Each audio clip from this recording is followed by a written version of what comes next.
오늘은 종려주일입니다. 예수님 나귀 타고 입성하실 때 사람들이 종려나무 가지를 가지고 이렇게 흔들었거든요. 이 종려나무가 승리의 상징이라고 이렇게 얘기들을 합니다. 그래서 예수님께서 나귀 새끼, 한 번도 사람이 타보지 않았고 멍에 매지 않았던 나귀의 어린 새끼를 타고 예루살렘에 입성하셨는데요.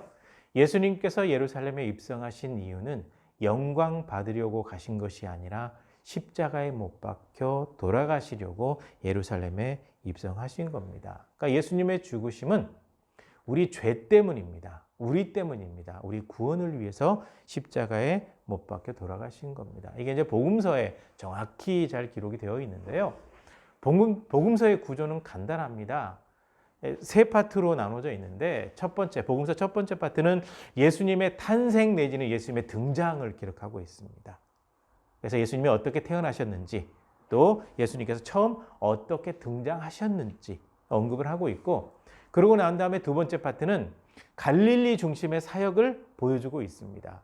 갈릴리에 계시면서 사마리아 지역을 통과해서 예루살렘으로 가기도 하셨고 요단강을 건너서 예루살렘으로 가기도 하셨고, 그래서 갈릴리에서 주로 사역을 하시면서 예루살렘에 잠시 방문하는 형식으로 기록이 되어 있습니다. 이게 이제 복음서의 두 번째 파트고요. 복음서의 세 번째 파트는 어린 나귀 새끼를 타고 예루살렘에 입성하셔서 일주일 동안 계셨던 모든 여정 플러스 십자가에 못 박혀 돌아가시고 3일 만에 부활하신 다음에 40일 동안 이 땅에 계시는 여정을 언급하고 있습니다. 복음서의 구조가 이렇습니다. 예수님의 탄생 내지는 등장, 갈릴리 중심의 사역, 그 다음에 예루살렘 입성하셔서 일주일 동안의 모습, 여기에 죽으심과 부활과 40일 동안 계시는 이야기를 간단하게 언급한 것이 포함이 되어 있죠. 복음서를 읽다 보면 이런 부분들이 정리가 잘 안 될 텐데요. 정리해서 보시면 될 것 같고요. 복음서에 가장 크게 초점이 맞춰져 있는 부분이 어디냐면 예루살렘 입성하셔서 일주일 동안의 삶입니다. 굉장히 많은 부분을 복음서가 할애하고 있습니다. 왜냐하면 복음의 내용 가운데 가장 중요한 것이 바로 거기에 담겨 있기 때문에 그렇습니다.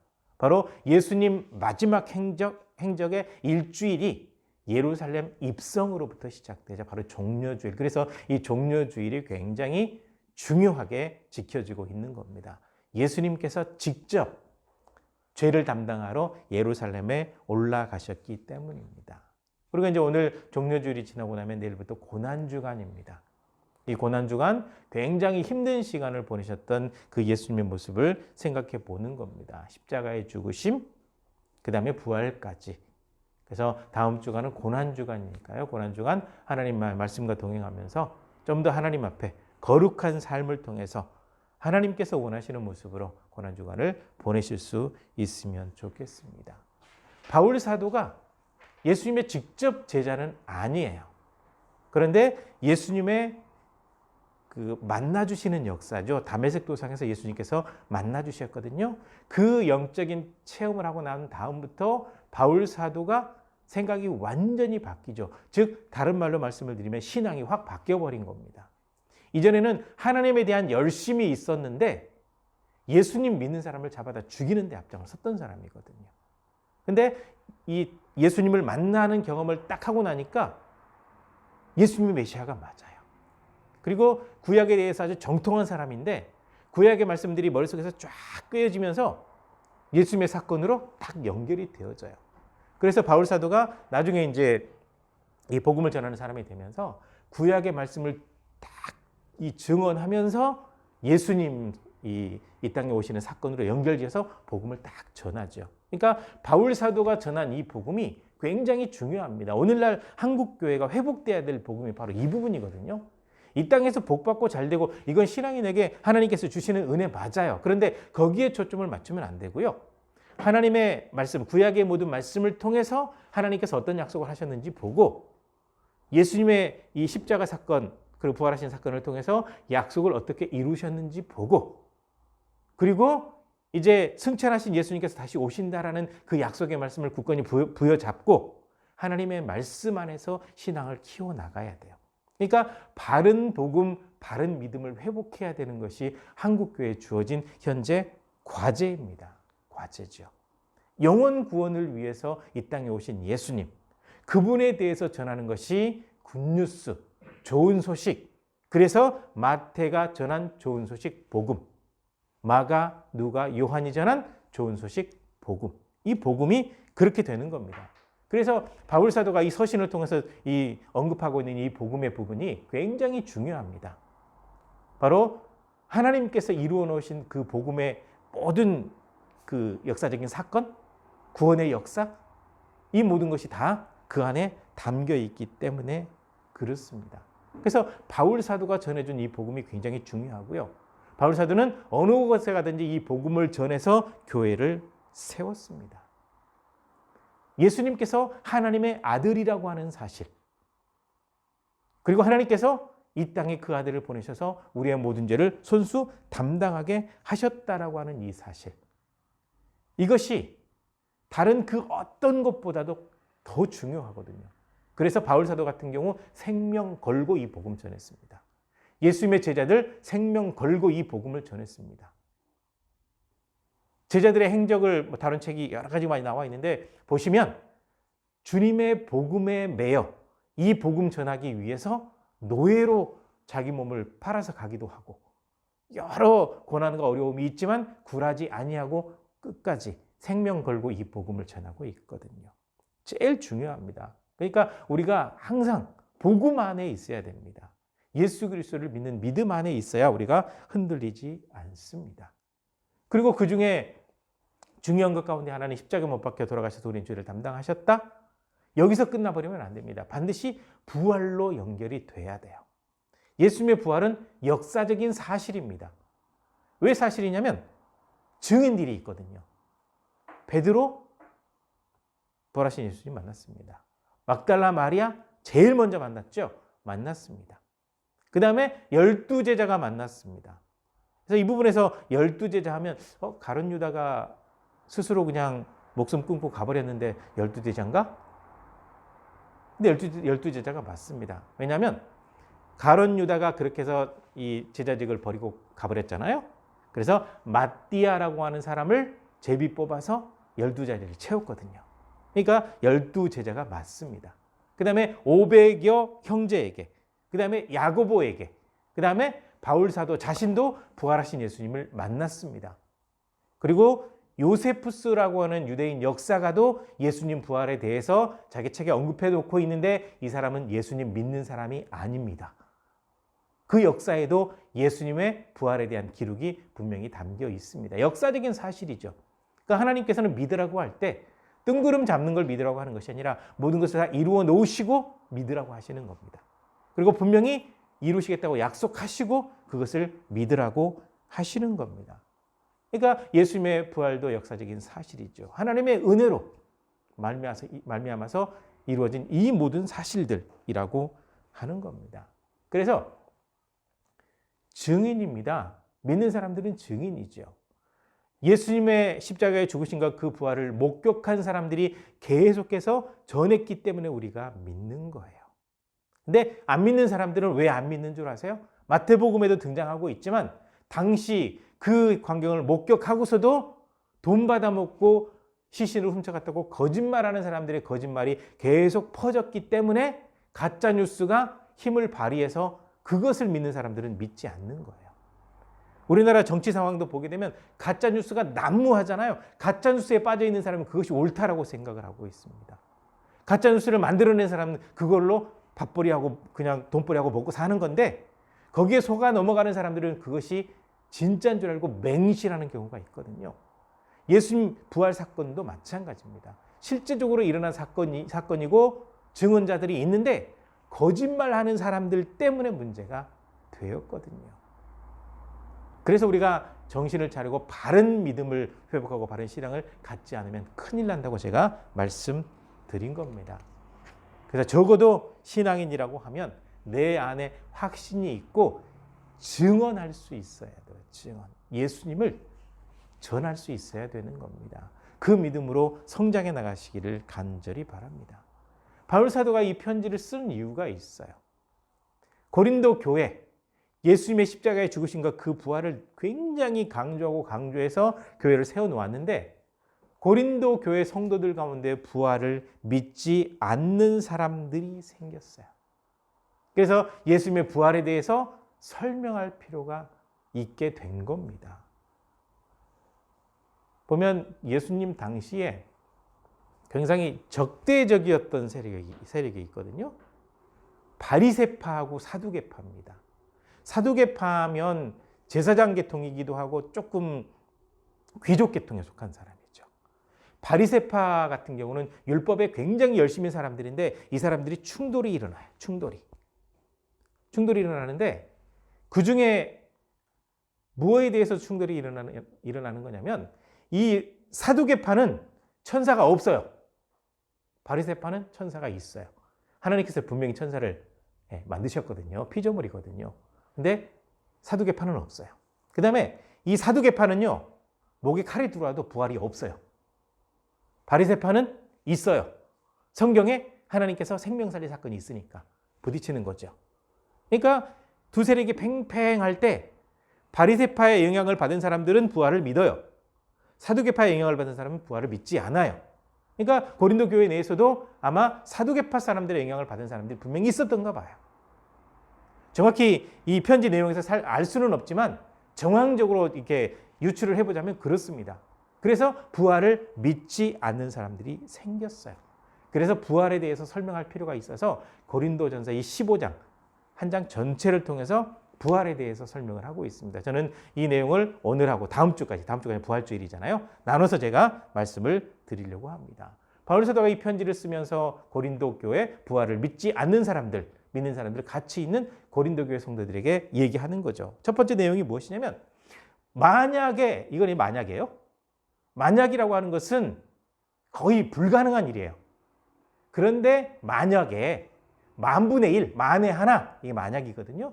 만약에 부활이 없다면 예수님의 부활이 없다라고 일단 얘기를 하고 있습니다. 그런데 일단 구약의 말씀 가운데도 살아난 사람들에 대한 얘기가 있습니다. 그 사르밧 과부에게 아들이 있었는데 죽었어요. 이때 선지자가 살리죠. 나오고요. 그 다음에 수넴 여인에게 아이가 없었는데 아이를 갖게 해서 아이를 낳았는데 이 아이가 아이고 머리야 하다 죽었는데 선지자가 또 살려냈죠. 구약에 죽었다가 살아난 사람 얘기가 이렇게 들어있어요. 그 다음에 신약으로 오게 되면 그 야이로라고 하는 사람의 딸이 죽어가요. 예수님 와서 고쳐달라고 했어요. 근데 가니까 도착하니까 이미 죽었어요. 이때 달리다 굼 소녀야 일어나라 해서 예수님께서 살리셨어요. 그 다음에 나인성 과부의 아들이 죽었어요. 그래서 그 과부를 불쌍히 여기셔서 그 아들을 예수님께서 살려주셨죠. 그리고 나사로라고 하는 사람이 병들어 죽어가요. 여동생들이 불렀는데 예수님께서 빨리 안 가셨어요. 그래서 나사로도 죽었어요. 이때 예수님께서 나사로를 살려내신 기록이 있습니다.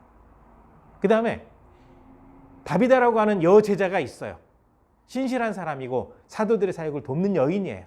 이 여인이 죽었어요. 많은 사람들이 슬퍼해요. 베드로가 살렸습니다. 바울 사도가 복음을 전할 때 강론해요. 강론은 성경 강좌를 한 거예요.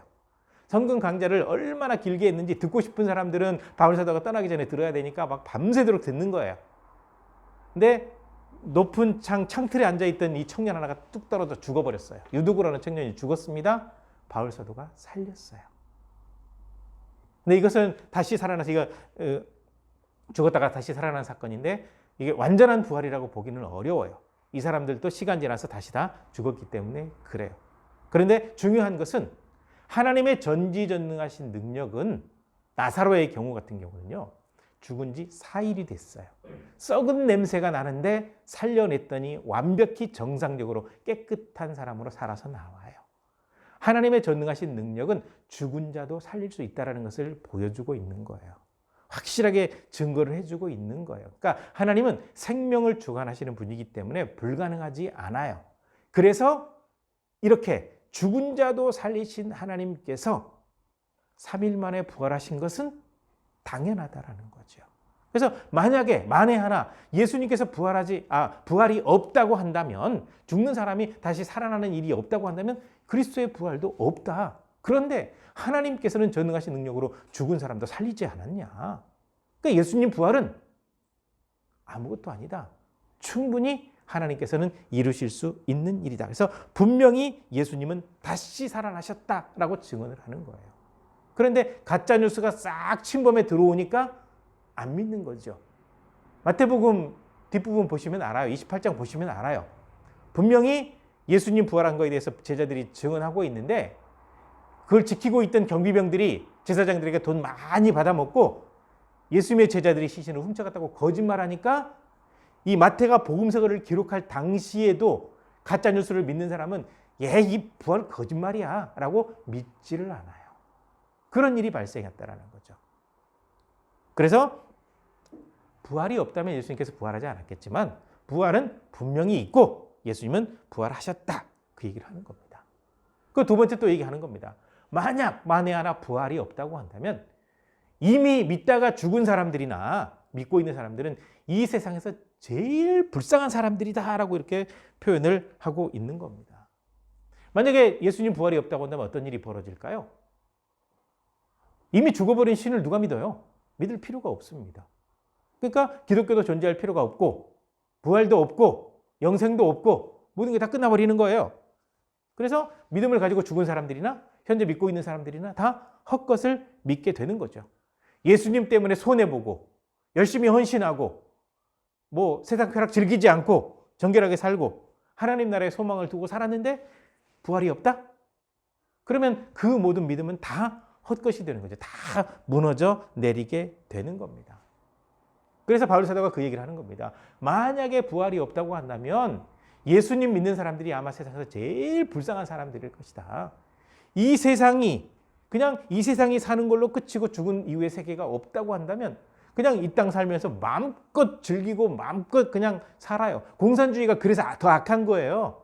사후세계를 믿지 않기 때문에 막 부를 축적하고 권력을 이렇게 누리고 수많은 사람들을 압박하고 그렇게 사는 거예요. 이 땅에서 삶만 강조하고 있으니까. 부활이 없다고 생각하니까. 그러니까 이 사탄이 부활에 대한 믿음을 없애보려고 하는 이유가 뭐겠습니까? 이 땅에서 마음껏 부패에 살다가 지옥 가게 만들려고 하는 거거든요. 근데 이것은 바울 사도가 사용하고 있는 굉장히 큰 역설이거든요. 만약에 부활이 없다면 불쌍하겠지만 바꿔서 얘기하게 되면 부활은 역사적인 사실이고 분명히 있기 때문에 예수님 믿는 사람들은 이 땅에서 그리고 모든 사람들 가운데서 제일 복 있는 사람들이다. 이렇게 언급을 하고 있는 겁니다. 그 다음에 바울 사도가 또 얘기하는 거죠. 만약에 부활이 없다고 한다면 영생은 없다라는 거죠. 한 사람 때문에 죄가 이 땅에 들어왔습니다. 아담과 하와인데 하와가 먼저 열매를 따먹었는데 아담이 대표자거든요. 아담이. 그래서 아담 한 사람으로 말미암아서 죄가 들어왔다. 그리고 이 죄 씻음을 받는 것도 영생을 얻는 것도 죽음이 없어지는 것도 한 사람으로 말미암는다. 이게 성경을 통해서 약속하시고 실제적인 역사를 통해서 이루어진 사실입니다. 한 사람 때문에 죄가 들어왔어요. 그래서 모든 사람들이 죄를 범해서 더 이상 하나님 앞에 갈 수 없는 존재들이 되었습니다. 아담과 하와를 한번 보십시오. 동산에 거니시는 하나님의 발자국 소리를 듣고 죄를 짓기 전에는 하나님께 뛰어갔을 거예요. 그런데 하나님의 발자국 소리, 오시는 소리가 들리니까 나무 뒤에 숨었어요. 죄를 가지고 있는 존재들이 그래요. 그래서 구약의 여기저기를 살펴보면 하나님의 천사만 만났어도 아이고 죄 많은 내가 하나님의 천사를 봤으니 이제는 죽겠구나. 그 정도 두려움을 가져요. 이렇게 하나님 앞에 갈 수 없었던 존재들이 예수 그리스도의 십자가의 보혈, 그 구원의 은혜로 말미암아서 하나님을 아버지라고 부를 수가 있게 되었습니다. 영생을 얻게 되었습니다. 그런데 만약에 그리스도의 부활이 없다고 한다면 영생은 없어요. 구원은 없어요. 그래서 모든 믿음은 다 헛것이 되어버리는 겁니다. 그러니까 바울 사도가 이 부활에 대해서 굉장히 중요하게 설명하는 이유가 있어요. 바로 여기 있는 겁니다. 이 부분에 대한 믿음이 굳건히 세워져야 예수님의 십자가의 죽으심을 통해서 우리의 모든 죄를 담당했다라고 하는 이 사실과 3일 만에 부활하시면서 사망 권세 깨뜨리셨다라고 하는 이 사실을 알고 믿어야 바른 믿음이거든요. 그러니까 바른 믿음에 예수님이 십자가에 죽으심만 그냥 알고 부활이 딱 없어져 버리게 되면 완성이 안 돼요. 절대로 완성이 안 됩니다.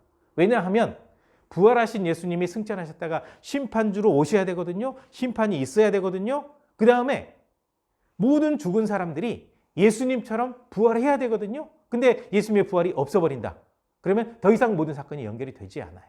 그러면 우리가 알고 있는 영생도 없어져 버리게 되는 겁니다. 그래서 바울 사도가 말하고 싶은 건 이 부분입니다. 예수 그리스도의 부활은 확실히 있었고 우리도 부활한다. 그리고 그 믿음을 가지고 있는 모든 사람들은 영생을 얻는다. 이 부분이요. 영생, 영원한 생명 얻는 것이 굉장히 중요합니다. 그래서 여기에 덧붙여서 바울 사도가 한 가지 더 얘기하는 겁니다.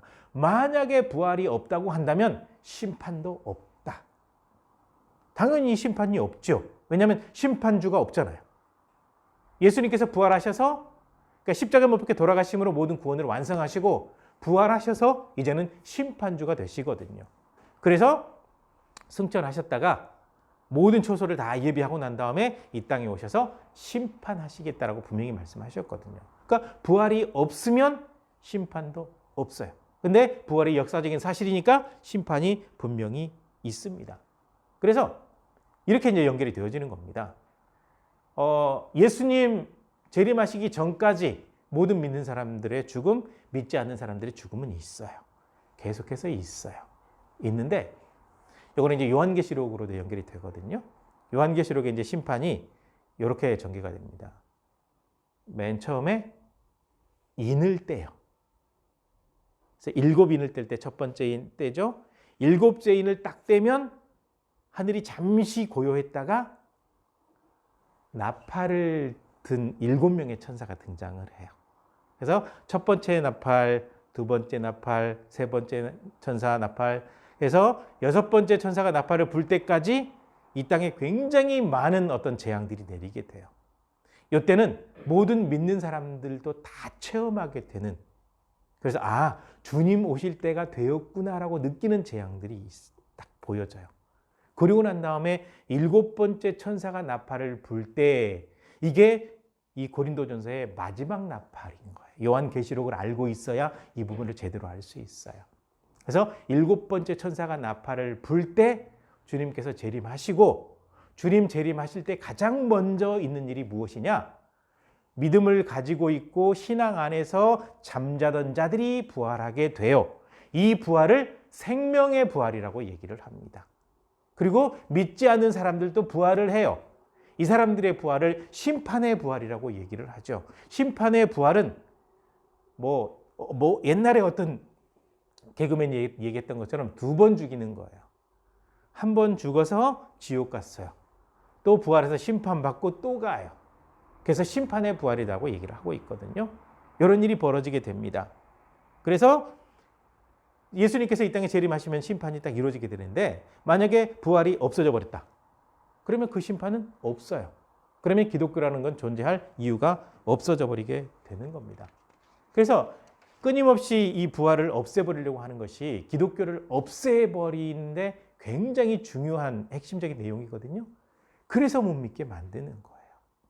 오늘날 교회 다니는 사람들 가운데도 부활이나 영생에 대해서 믿지 않는 사람들이 꽤 많이 있습니다. 그런데 분명히 성경은 그것에 대해서 굉장히 많이 증언을 하고 있습니다. 그리고 한 번 죽는 것은 사람에게 정해져 있고 그 이후에 심판이 있으리라 라고 선언하고 있습니다. 그런데 믿는 모든 사람들은 심판에 이르지 아니한다 라고 분명히 말씀하고 있습니다. 말씀 부여잡으시면 돼요.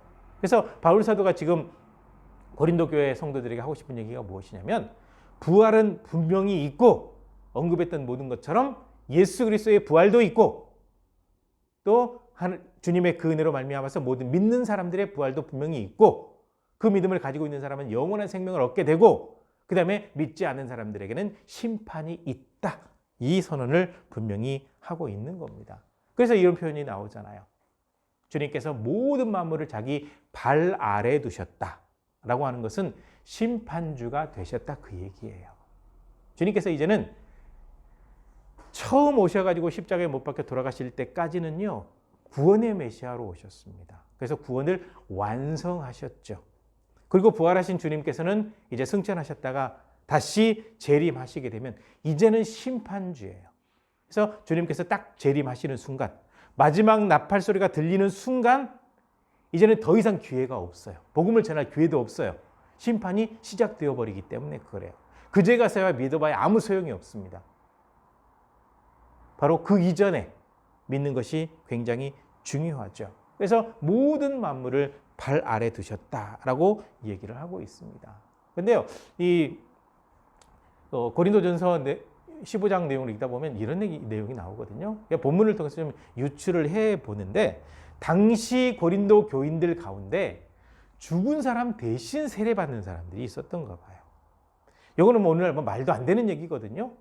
캐톨릭에서 가끔 그렇게 했었는데 이거는 타락해서 베드로 대성전 지으려고 뭐 돈벌이 하려고 막 그런 일이 있었어요. 면죄부를 막 팔아먹었잖아요. 죽은 사람들의 이름으로 팔아먹어가지고 뭐 헌금기 안에 동전이 땡그랑 떨어지는 순간 지옥에 있는 영혼이 천국으로 쑥 올라간다고 이 캐톨릭에서 거짓말을 했었어요. 그런 게 있었는데, 아마 요거는 그때 당시 고린도 교회의 모습을 언급하고 있는데 이것을 현실로 받아들였던 것 같아요. 근데 유추를 해보건대 고린도 교회 성도들 가운데 죽은 사람의 이름으로 대신 세례를 받는 사람들이 있었던가 봐요.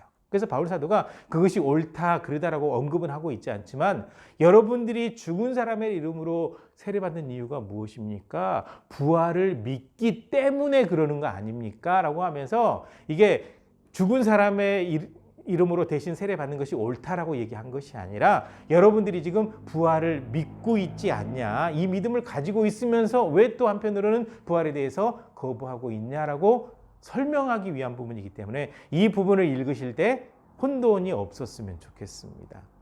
죽은 사람의 이름으로 세례받는 건 아무 소용이 없어요. 그런데 그때 당시 고린도 교회에서 그런 사람들이 있었고, 그런 사람들의 모습을 보면서 아니 부활이 있기 때문에 그런 행동하면서 말로는 또 부활이 없다고 하면 모순되지 않냐라고 하면서 부활에 대해서 가르치기 위해서 예화로 썼다라고 생각하시면 될 것 같습니다.